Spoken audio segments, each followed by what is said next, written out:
Estamos en la exposición sobre la esclavitud.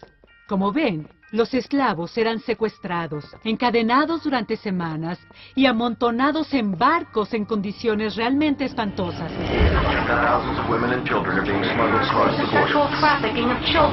Como lo pueden ver, eran tratados como animales y trabajaban todo el día sin recibir paga.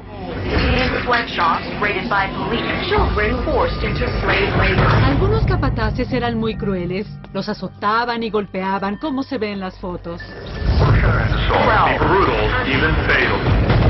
Antes de continuar, ¿quieren preguntar algo? ¿Y esto sigue pasando?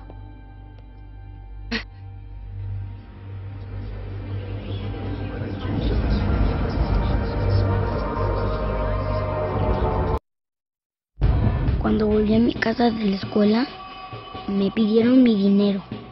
Dije que no. Y todos mis amigos corrieron a sus casas.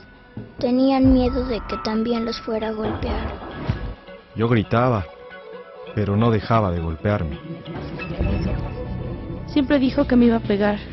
Nunca pensé que realmente lo haría.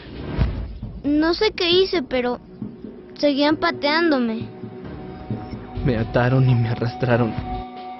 Me quitaron mi dignidad.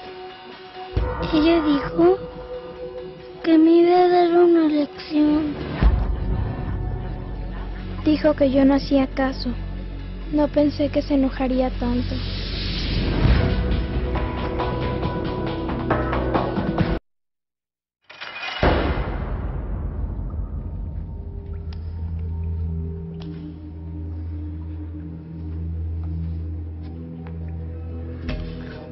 ¿Hay alguien ahí?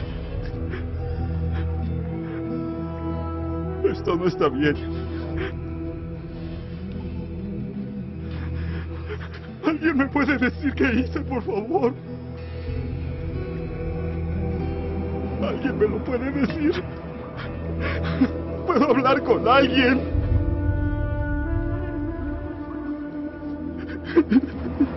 ¡Sáquenme de aquí!